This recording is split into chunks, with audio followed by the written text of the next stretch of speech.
Ya hemos estudiado entonces conceptos hasta este momento muy importantes, por ejemplo, cómo determinar el producto de dos matrices, la suma de matrices, la transpuesta de estas. Además, poder determinar cuando una matriz tiene inversa o no, por ejemplo, cuando es no singular o singular. Eso depende del determinante. Si el determinante es igual a cero, entonces nuestra matriz es singular. Si el determinante es distinto de cero, entonces nuestra matriz es no singular, es decir, que tendrá inversa. Entonces nosotros podemos extender ese concepto para poder determinar entonces ahora o cómo poder encontrar la adjunta de una matriz utilizando los cofactores de esta. Entonces, debemos de recordar entonces que los cofactores de una matriz no son nada más que el determinante de las matrices menores multiplicados por una forma alternante de menos 1 a la i más j, donde i pues es el número de renglón, mientras que j es el número de la columna para ese elemento en particular. Entonces, no vayamos a confundir los cofactores con el cálculo del determinante de una matriz, porque nosotros para poder determinar o calcular el determinante de una matriz hacemos desarrollos por cofactores. Es decir, que el cofactor que acabamos de ver en este momento lo multiplicaremos entonces por el respectivo elemento de su matriz. Y entonces nosotros vamos a ir sumando cada vez más ese producto. Entonces, así nosotros podemos determinar calcular el determinante de una matriz haciendo desarrollos o expansión de cofactores a través de algún renglón o alguna columna. Pero al momento de calcular, por ejemplo, todos los cofactores de la matriz, nosotros podemos determinar o calcular una matriz a la cual la vamos a llamar matriz de cofactores. Es decir, la matriz de cofactores está conformada entonces por todos los cofactores de cada uno de los elementos. Recordemos que los cofactores nosotros los vamos a definir de esta forma, donde serán entonces determinados por el determinante de la matriz menor por alternando entonces el producto de menos 1 a la i más j. Ahora, si nosotros a esta matriz la transponemos, es decir, calculamos la transpuesta de esta matriz, entonces a esta le llamaremos adjunta. Entonces, la matriz adjunta es la matriz transpuesta de los cofactores de la matriz A. ¿Para qué nos va a servir esto? Esto nos va a servir para poder calcular calcular la inversa de una matriz mediante los cofactores de esta matriz. Veamos. Si A es una matriz no singular, ¿qué quiere decir esto? Pues que la matriz pues tendrá inversa. El determinante es distinto de cero. Entonces, la inversa de la matriz se puede determinar de la siguiente forma. Al dividir 1 sobre el determinante de la matriz A, multiplicando cada uno de los elementos de la matriz E adjunta de A. Entonces, debemos de recordar que para poder calcular los cofactores de una matriz, nosotros lo que debemos de hacer entonces es calcular los determinantes de las menores de cada una de las matrices por los elementos, por cada uno de los elementos, para poder entonces después utilizar la forma alternada de menos 1 a la i más j, donde i pues corresponde al renglón al cual pertenece el elemento y j es la columna a la que pertenece ese elemento. Entonces vamos a determinar ahora encontrar la matriz inversa de la matriz A con elementos menos 1, 3, 2, 0, menos 2, 1, 0, menos 2. Entonces, para poder entonces hacer el cálculo de este determinante, podemos hacerlo también por operaciones elementales por renglones. Claro que sí podemos realizarlo de esa forma. Pero para poder utilizar la adjunta, que eso lo vamos a hacer más adelante, vamos a utilizar la adjunta para poder hacer otro tipo de cálculos.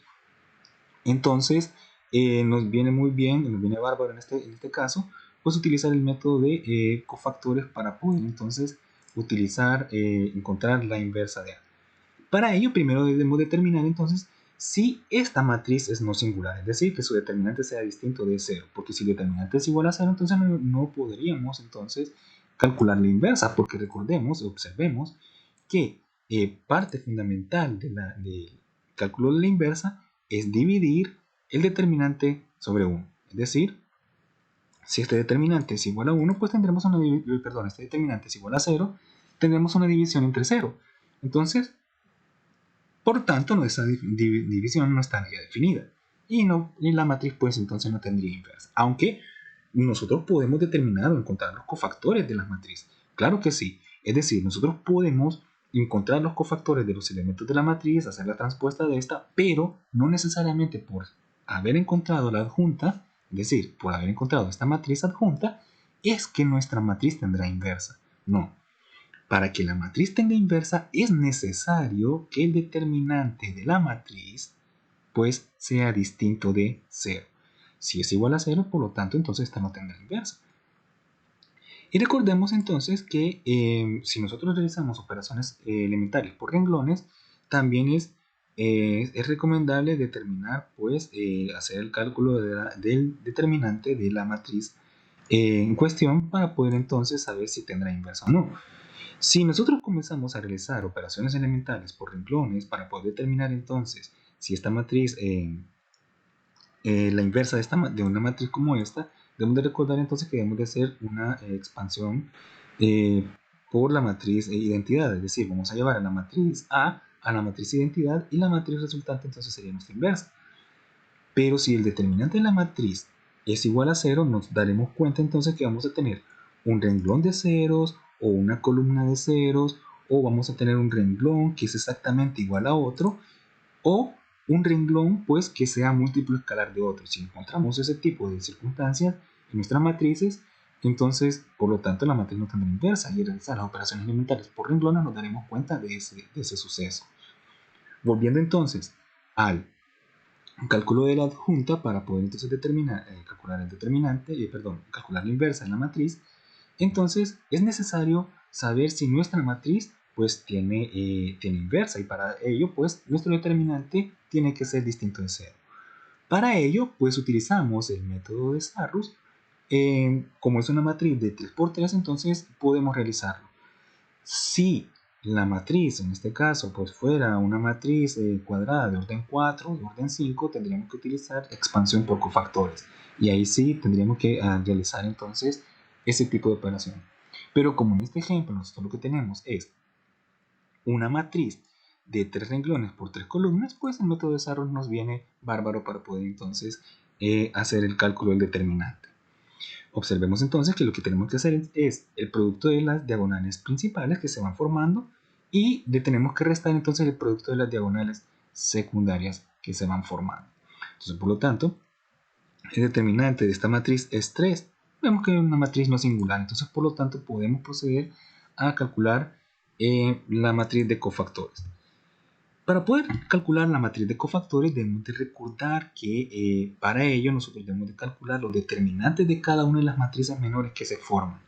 Entonces vamos a calcular 9 determinantes de tamaño de 2×2, porque nuestra matriz es de 3×3 y cada una de las matrices menores pues tiene el orden, se le resta 1 al orden de la matriz original. Entonces por lo tanto todas las matrices pues son de orden 2. Y para poder entonces hacer el cálculo del determinante, entonces utilizamos la fórmula para cada una de las matrices que se van formando, la formulita de multiplicar, entonces hacer el producto de las diagonales principales menos el producto de los elementos de la diagonal secundaria. Y entonces, para la primera matriz menor 1, 1, el determinante es 4. Luego, para la matriz menor 1, 2, el determinante es -1, y así sucesivamente por cada una de las menores que nosotros vamos a tener.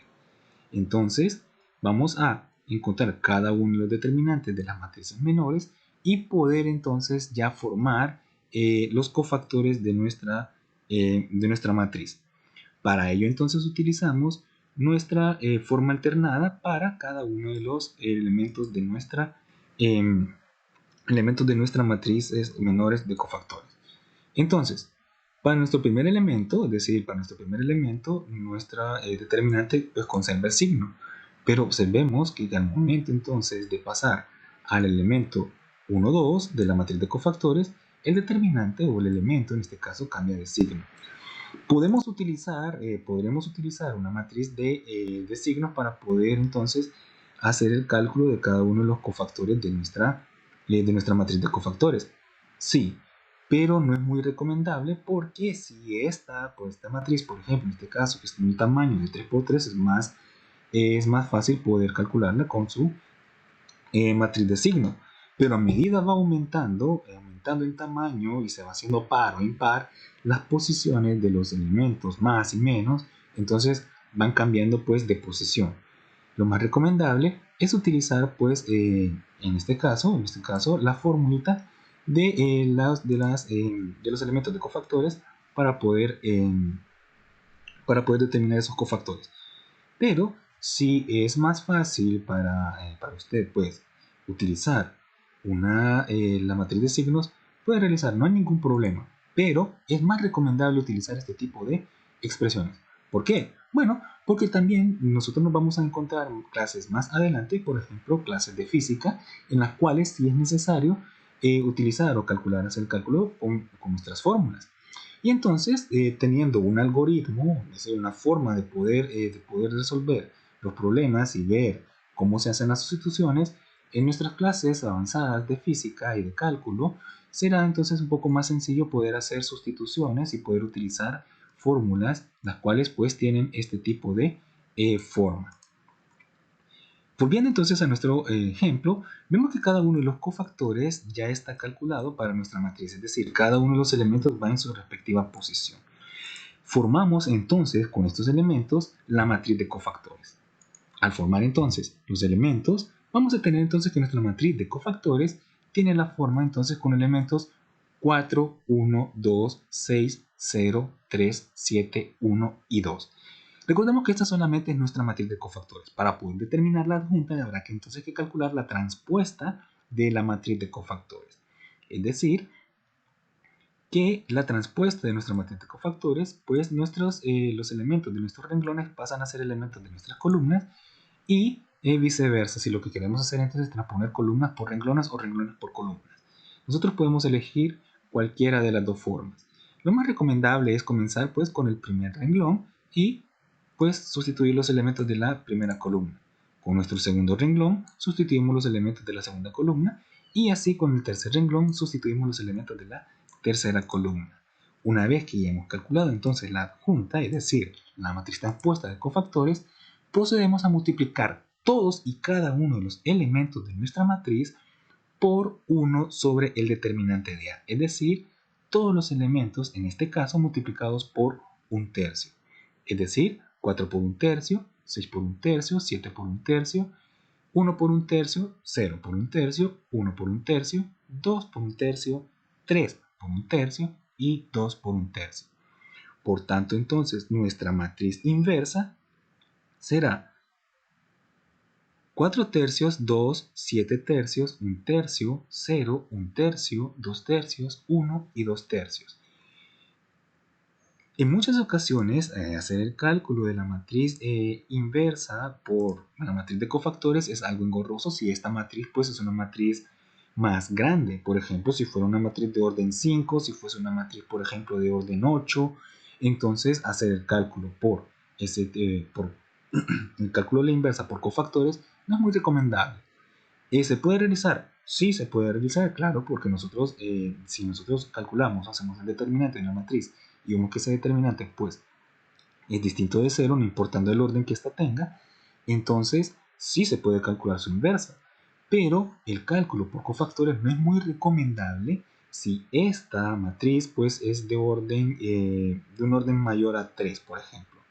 Con orden mayor a 4, pues no habría ningún problema hacer el cálculo de la matriz inversa a través de cofactores, porque tendríamos entonces que realizar 16 determinantes de las matrices menores por el método de Sarrus.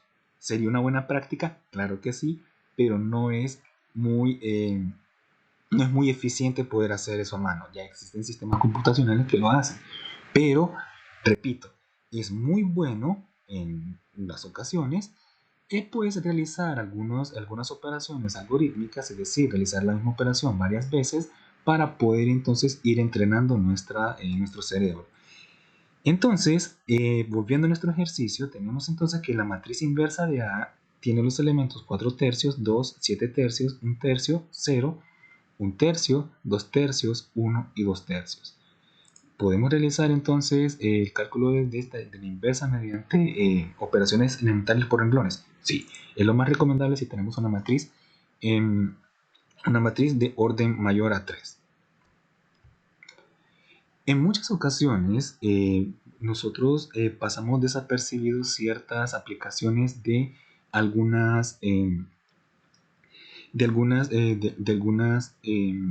propiedades que nosotros o teoremas que hemos aprendido.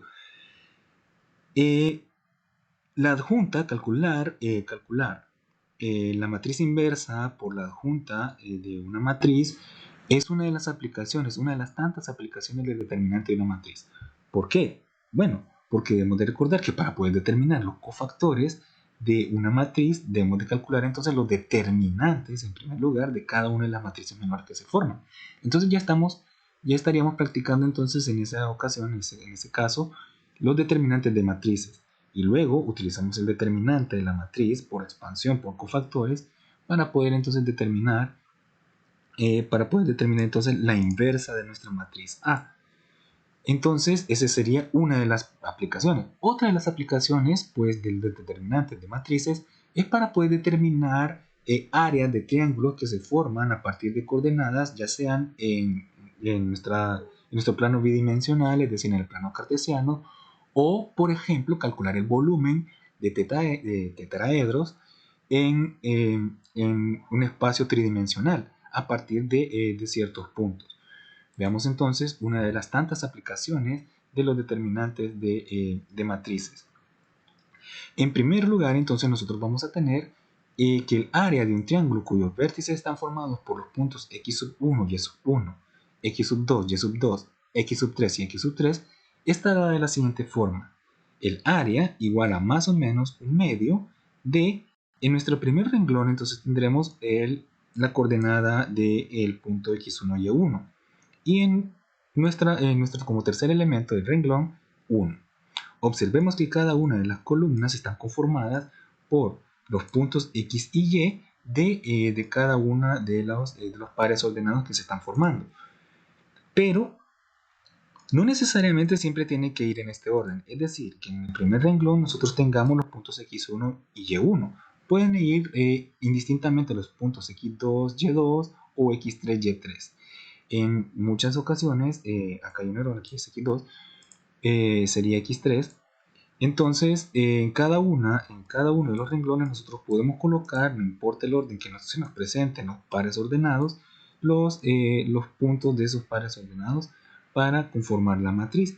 Y veamos que lo que tenemos que hacer aquí será entonces el cálculo del determinante conformada por los pares ordenados y la columna de unos. Luego multiplicado entonces por un medio. Este más menos de nuestra fórmula de área tiene que ver nada más que con lo siguiente. Recordemos que las áreas de los objetos que nosotros generalmente calculamos son positivas. Y recordemos que los determinantes pueden ser positivos, negativos o cero. En el caso de ser negativo, nosotros lo vamos a multiplicar por menos un medio. Pero en el caso de ser el determinante positivo, solamente entonces lo multiplicamos por un medio. O podemos entonces calcular el valor absoluto de todo esto y no habrá necesidad entonces de multiplicarlo por un menos si el resultado del determinante pues es negativo. Si el resultado del determinante es negativo, podemos utilizar el valor absoluto de ese determinante y después multiplicarlo por un medio. No habrá ningún problema. Pero nuestra fórmula está establecida de esta forma, entonces podemos utilizarla. Recalco, ¿podemos utilizar el valor absoluto del determinante una vez que ya lo hayamos encontrado? Sí, lo podemos hacer. Siempre y cuando no olvidemos multiplicarlo por un medio. Porque lo que estamos encontrando es el área de un triángulo. Y recordemos, básicamente el área de un triángulo no es nada más que la mitad del área de un rectángulo que se forma. Entonces, si lo que nosotros estamos haciendo pues es calcular el área de un triángulo, por ejemplo, que viene conformado de un rectángulo. Pero recordemos entonces que la fórmula general del área de un triángulo no es nada más que un medio de la base por la altura, es decir, la medida del segmento de la base por la altura que se forma. Entonces, de eso nace este tipo de fórmulas. Nosotros podemos utilizar entonces el determinante para poder calcular el área de un triángulo. Perfectamente podemos calcular el área de un paralelogramo. Eso nosotros lo vamos a ver más adelante, cuando estemos viendo nuestra segunda unidad. Pero podemos realizarlo. Claro que sí, nosotros podemos calcular el área de un paralelogramo a partir de determinantes. Pero vamos a utilizar otro tipo de objetos. Ya no vamos a utilizar pares ordenados, sino que utilizaremos otro tipo de objetos llamados vectores. Pero para efectos de nuestro ejercicio, nosotros vamos a utilizar ahora solamente pares ordenados para poder calcular el área de un triángulo. Veamos un ejemplo. Encontremos entonces el área del triángulo cuyos vértices son 0, 1, 2, 2 y 4, 3. Entonces, para poder resolverlo, lo que debemos de hacer entonces es calcular el determinante de la matriz que se forma a partir de los pares ordenados A, B y C, no importando el orden. Es decir, nosotros podemos colocar el par ordenado B primero, podemos colocar el par ordenado C después y el par ordenado A. No habrá ningún problema. El determinante siempre será el mismo. Pero siempre debemos de recordar que si nosotros vamos a colocar los pares ordenados, debemos de colocarlo en el orden X, Y, 1. X, Y, 1. X, Y, 1. Entonces, nosotros podemos calcular entonces el determinante de esta expresión por el método de Sarrus, y nos vamos a dar cuenta entonces que nuestro determinante en este caso es negativo, es decir, menos 3. Podemos utilizar el valor absoluto de ese determinante, claro que sí, es decir, el valor absoluto de menos 3 sería 3. Vamos a ver si tenemos una pregunta. La columna de 1 ¿de dónde sale? La columna de unos es por la demostración, es decir, eso ya es de la parte de la fórmula. Lo mencionamos más atrás en la diapositiva anterior. Es decir, es de la fórmula. Esta es la fórmula. ¿Sí? Pero se puede hacer una demostración para poder ver que entonces que estas son unos. Pero no hay necesidad, solamente vamos a utilizar la fórmula. Bien, continuamos. Entonces, ya estableciendo que los pares ordenados que nosotros vamos a colocarlos en este orden, entonces el orden de A, B y C no habrá ningún problema si lo colocamos en el orden B, C, A o A, C, B, es decir, no importa, siempre que en la tercera columna coloquemos 1. Al calcular el determinante entonces de nuestra matriz por el método de Sarrus nos da menos 3. Ahora, utilizamos el valor absoluto de este determinante o lo multiplicamos por el signo menos que ya sabemos que tenemos en nuestra fórmula. No habrá ningún problema, entonces utilizamos el valor absoluto de esta expresión y solamente lo multiplicamos por un medio. Entonces, el área del triángulo formada por los puntos A, B y C es igual a 3 medios de unidades cuadradas. Siempre que nosotros vayamos a determinar o nosotros tengamos una tarea,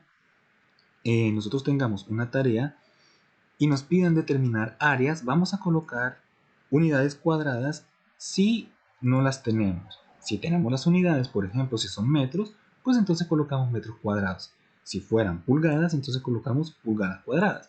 Pero en este caso, nosotros no tenemos unidades para las medidas entonces de los puntos A, B y C. Entonces, por tanto, nosotros vamos a colocar unidades cuadradas. En nuestros exámenes, en nuestra plataforma, nosotros vamos a colocar solamente el valor numérico, del área. No vamos a colocar las unidades porque no es necesario colocarlas. Pero para efectos de las tareas que nosotros vamos a realizar, sí es necesario colocar las unidades cuadradas porque después en nuestras clases más avanzadas, como clases de física o clases de ingeniería, siempre nos van a pedir las unidades y nosotros vamos a trabajar con unidades. Vamos a trabajar con metros cuadrados, vamos a trabajar con pulgadas cuadradas, o si nosotros estamos, por ejemplo, trabajando, por ejemplo, con cargas eléctricas, nosotros la distancia, pues, una carga pues se mide en coulomb y la distancia se mide en metros cuadrados. Bueno, el área entonces se mide en metros. Entonces sería coulombs por metro. Y si estamos calculando carga en un área, pues sería coulomb por metro cuadrado. Entonces, nosotros vamos a trabajar con las unidades para irnos acostumbrando entonces a colocar las unidades en nuestras tareas. Pero si nosotros estamos realizando un examen en nuestro campo virtual, no habrá necesidad de colocar las unidades, solamente el valor numérico. Entonces, observemos la gráfica del triángulo que se forma. Entonces, a partir de los puntos, el área entonces determinada por los puntos colocados en los vértices del triángulo es igual a 3 medios o 1.5 unidades cuadradas.